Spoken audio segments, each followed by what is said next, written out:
Good morning, Dr. Dottin. Good morning. Morning. How are you? Well, by God's grace, trying to keep above the waters. Excellent. And, and there's so many waters to tread these days. Yes. As they get over one wave, the next wave hits you. That's right. I was just listening to the news. We had some murders in my former territory, Belmont, last night. Yes, and then you had the killing of the arms dealer in West Trinidad. So we have a recurring decimal there.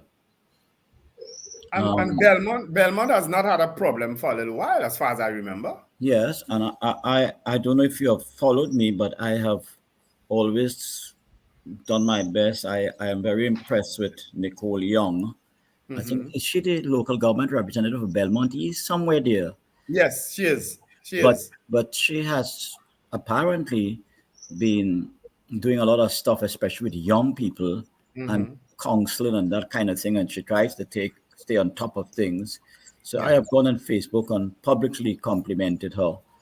But the situation, you have the two valley roads there. You have to watch that. And it appears that sometimes what Leela Ramdeen says is that you have the migratory criminal. So you have situations whereby folks leave an area, create mayhem in the next area, and then come back to the area. And when they come back, because when they return, there's what we can call the extreme violence in the whole scenario. So that we are in a very, very, very rough situation. I just want to. Are you seeing me and hearing me, right? Yeah, it's all right. It's all right. We're getting a tour. Yeah, it's quite all right if he wants to pass behind you to get his coffee.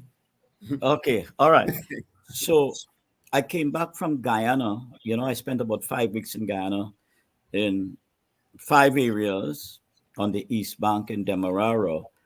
And I think if I could start off this morning by suggesting that CARICOM has to look at this issue of the drug trade and its linkages with murders across CARICOM. In 2000, I was in Barbados. I believe that's talking about 23 years ago. I went to every secondary school in Barbados over a 6-week period. I was in an area that doesn't make much of the news, Rendezvous. It's generally a middle, upper class area.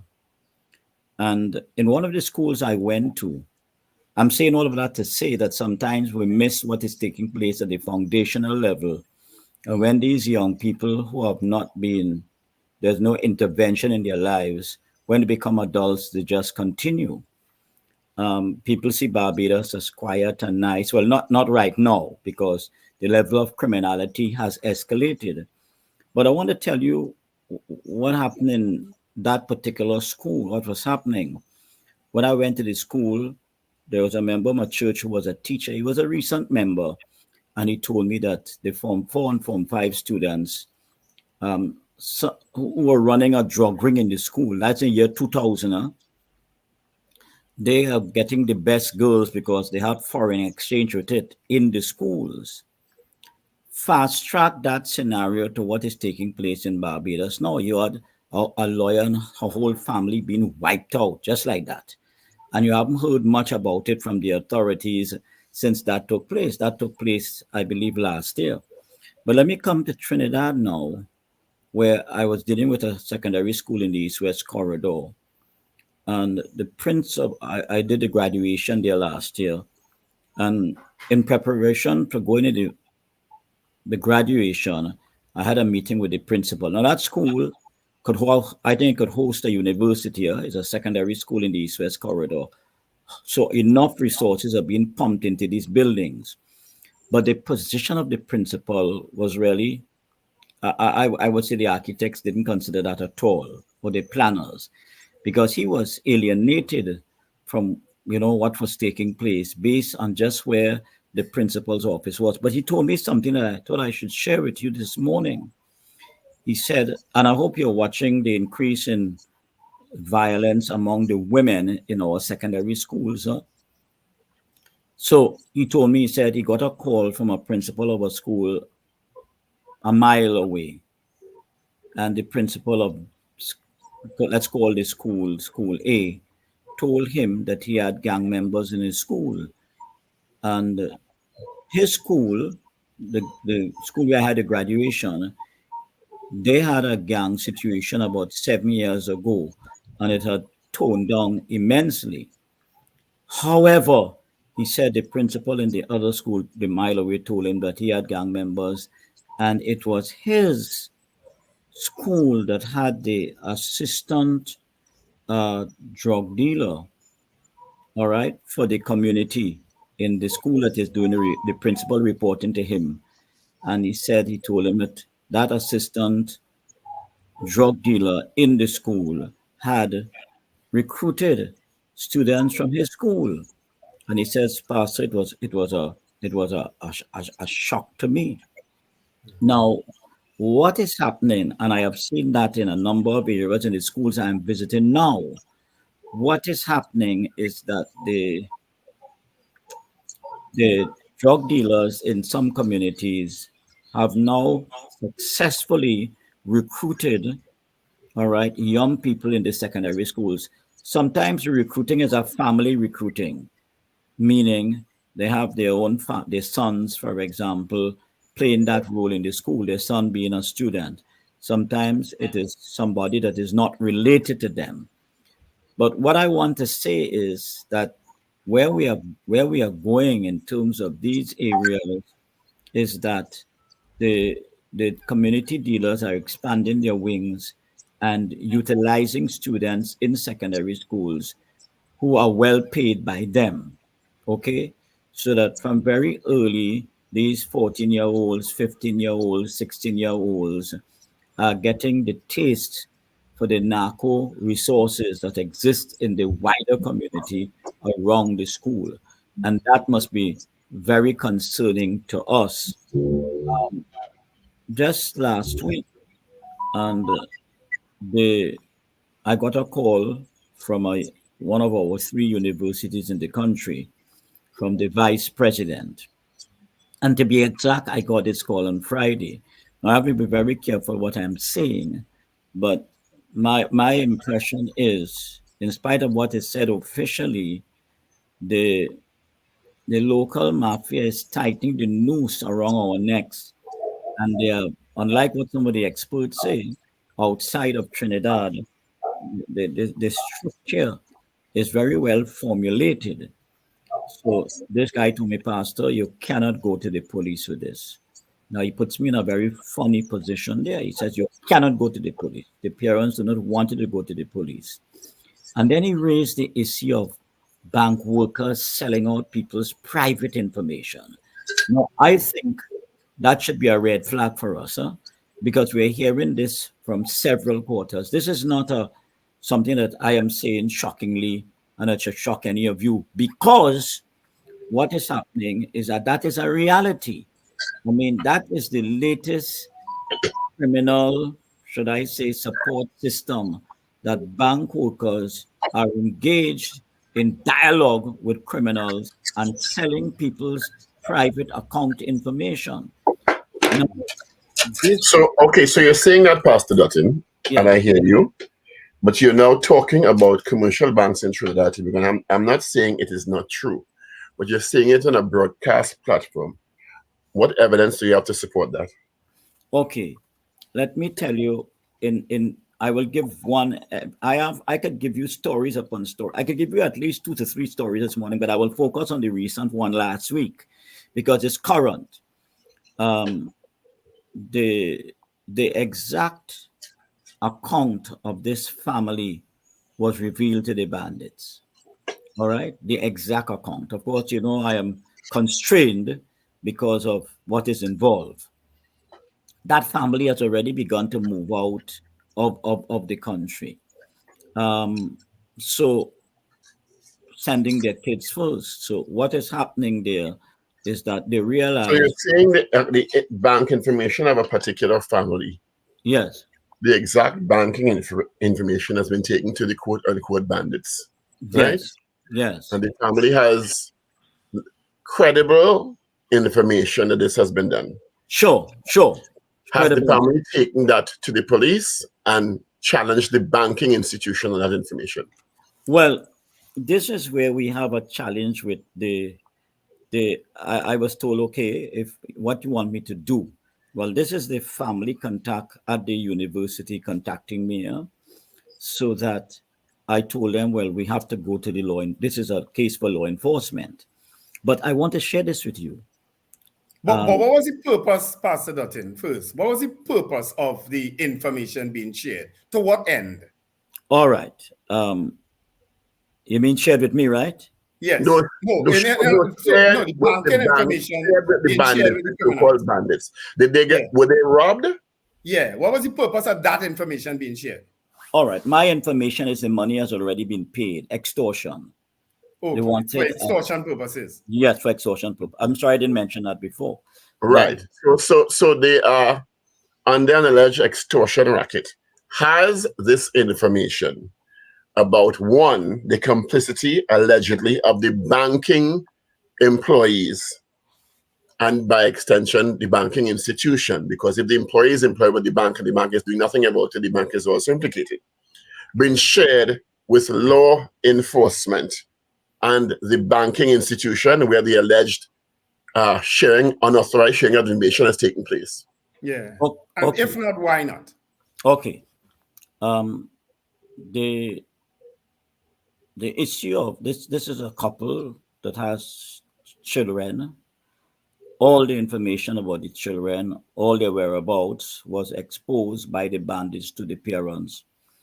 And the parents, now you could take this however you want to take it, but the parents did call, they made one intervention from what I understand, because I was told I must not go to the police with this situation. The parents do not want it.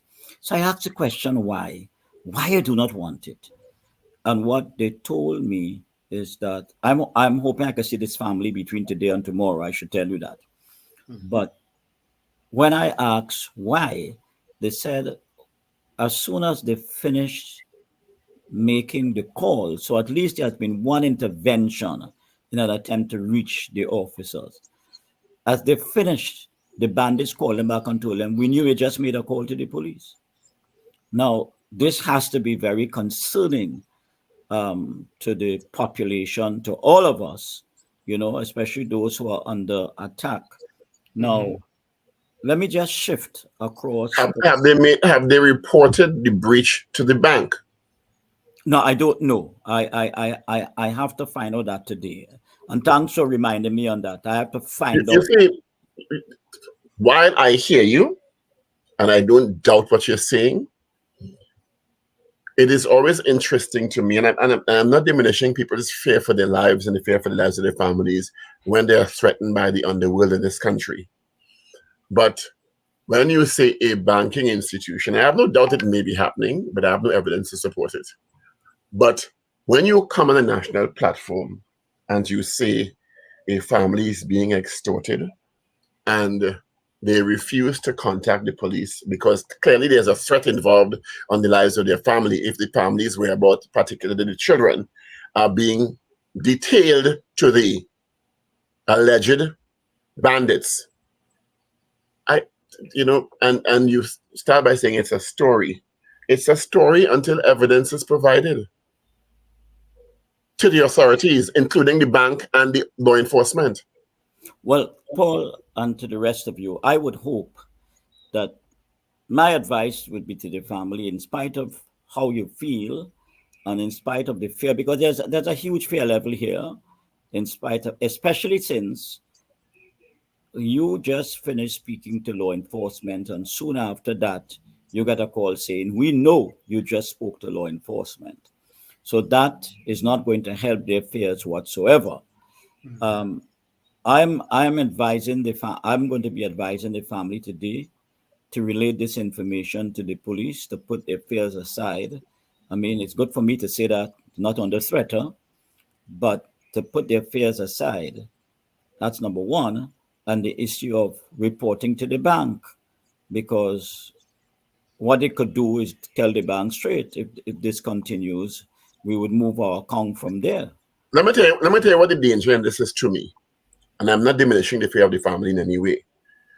But in the absence of a report to law enforcement, meaning the police in the country, be it at the highest level of the police service, if you feel reporting it to a police station, you can walk into police admin and ask to talk to a senior officer if you think that you're comfortable enough to do that. In the absence of reporting it to the bank and or law enforcement in an official capacity, you remain at the behest of the criminals. So how is not reporting it helping you to safeguard yourself and your family? You know, no. I want to put myself in Pastor Dottin's position just for a bit, right? Especially as a pastor. The report may have come to him solely based on that aspect, knowing fully well Pastor Dottin's links to because Pastor Dottin has been around a long time. He's been a member of the Police Service Commission, so he has his sources. Maybe it's in that context. So I could understand Pastor Dottin not wanting to be too very revealing here this morning. I could understand that. I'm hopeful, Pastor Dottin, that the advice you're getting from Paul and from us would be to the benefit of this family and to other people who would be suffering this. Because we've heard of this. This is not new, nothing new that we're hearing. We've heard about these issues of extortion, especially in certain parts of Trinidad and Tobago. We've heard about it for years. And we have been hearing too that it's been ramped up a lot now because people find it easy now to just threaten somebody with money, to take the money, than as opposed to going with a gun and robbing them and whatnot, or kidnapping. We've heard about these stories. So I can understand your positions. Yes. Well, let me just say in conclusion, before I move on to the Caribbean scenario, what is happening here is that I have said to my contact that the minute you pay, and you pay like that, this huge sum of money, which I understand has already been paid, the next step is on, because they're saying this is just the first installment. Which is exactly my earlier point. I'm trying to figure out how does paying it and remaining silent help the family in the medium to long term?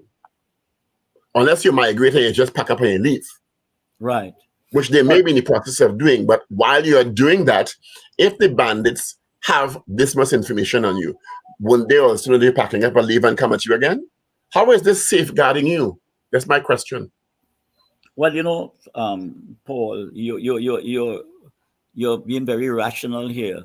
But when you're in this situation and the level of fear comes upon you, that is another awkward situation.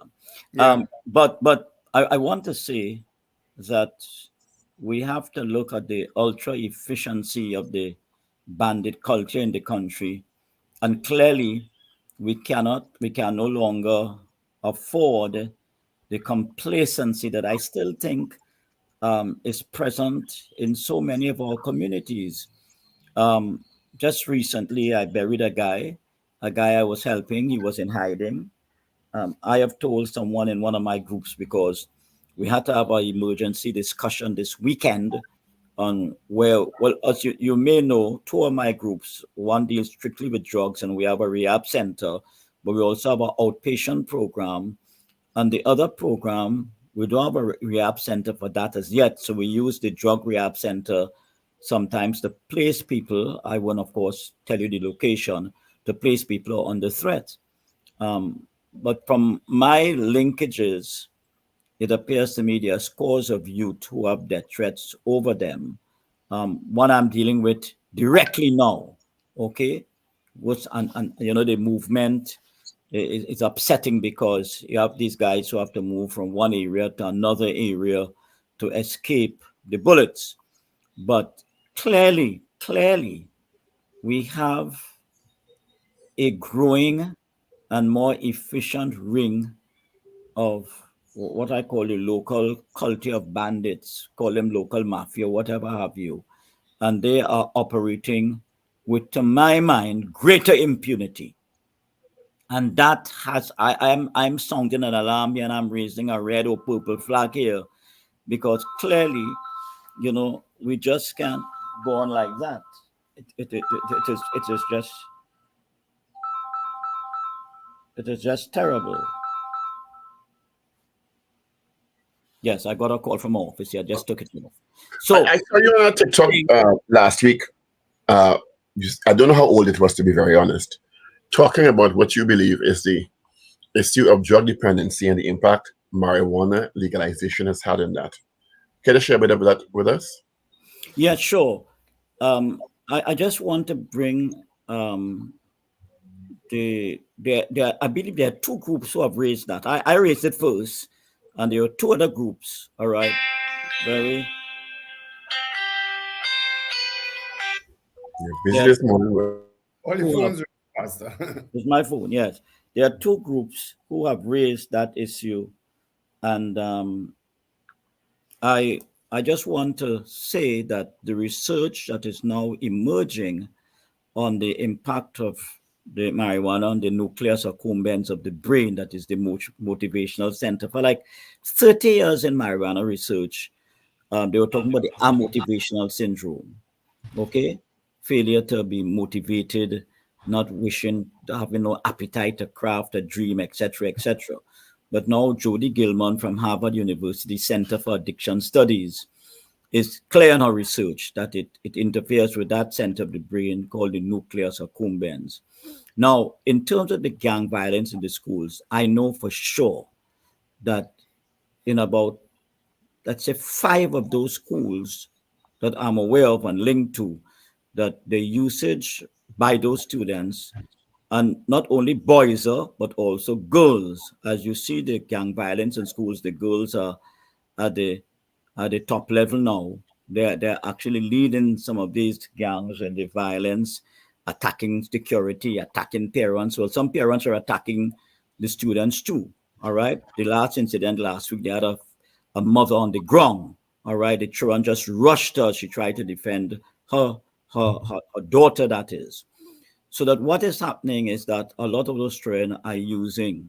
I This week I have a whole lineup of folks I'm seeing here, student age, in the early 20s, on this issue of the marijuana. It has escalated tremendously, no doubt about that. Escalated tremendously. And you see, sometimes we pass bills in the parliament, but we don't have what I call should be the attendant prevention strategies in a structured manner. All right. So you say, okay, you're going in that direction, but we know it's not good for you, short term and long term. Short term, it may be concealed, long term is more devastating. Then you have a set of parents who are telling you, well, Pastor, my child has lost it, stoned, just out of it, just psychotic. So that this is a situation we have got to launch something like what I see like 95.5 had done with tobacco smoking. We need to deal with the issue of the marijuana smoking because it is hurting us. I'm telling you, it is hurting us tremendously.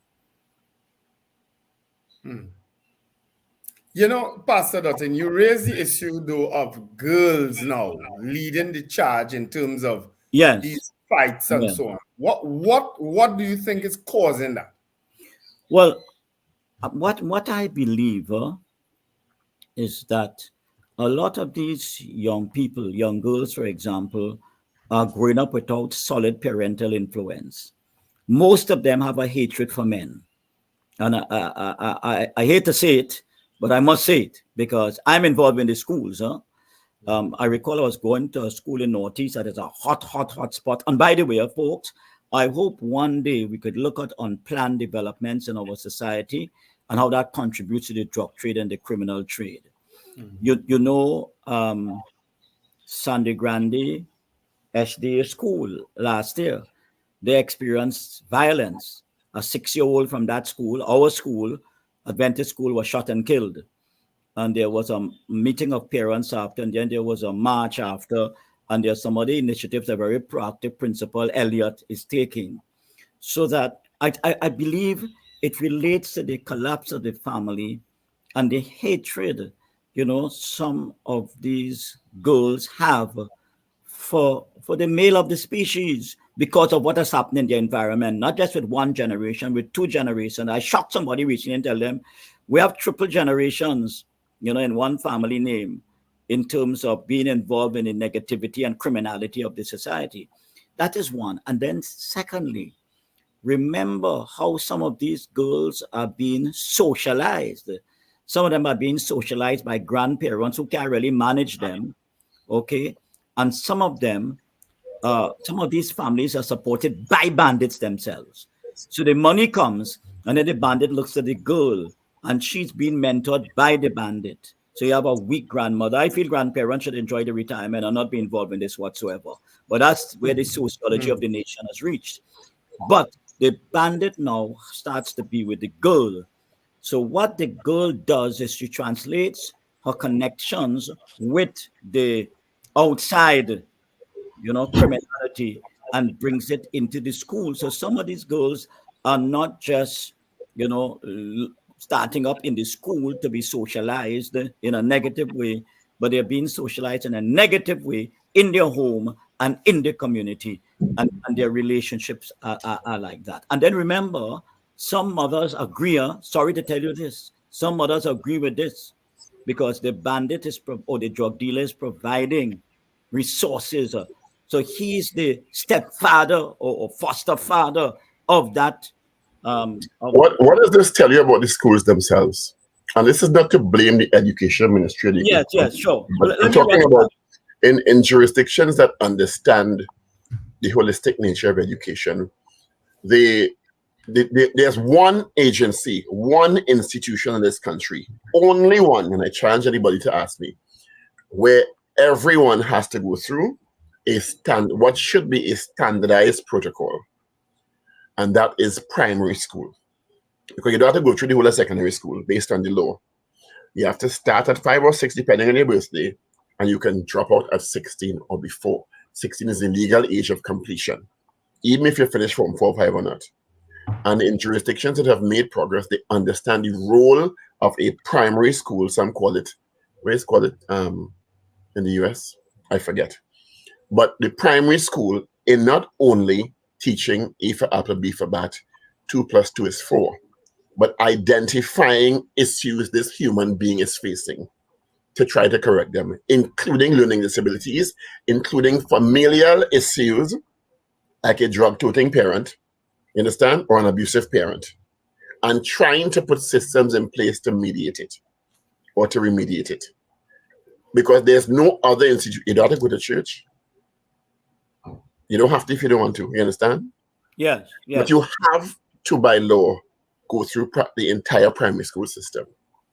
And particularly the Scandinavian countries understand that if you catch the problem, in addition to educating the child in primary school, and all children have problems, some more than others. Right.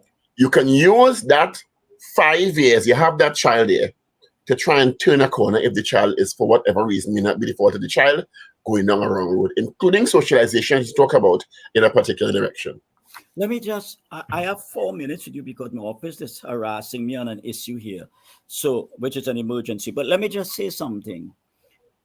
Okay, the child was expelled, right? Now we're here and she wants to be a nurse and she wants to recover her dream, etc., etc. So we have to be there for that child too. I want to emphasize that. We have expelled the child, we haven't killed the child because she still exists, she's still a late teen. But there was another issue where this particular girl, and I share your view, we're not blaming this minister has come in, run straight into it. This was something that took place. We cut the branches and the trunk gradually and imperceptibly, and all the whole tree wants to fall down.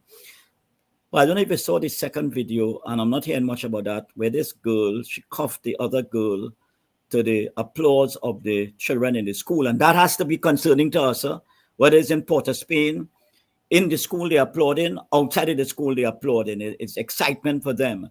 And she, after cuffing the girl, and the girl actually lost it, she pulled the girl on the ground, dragged the girl around, kicked in her head several times. And they were all happy about that. So that issue of desensitization among our students in the presence of violence, and it seemed to be enjoying it, must be of concern to us also.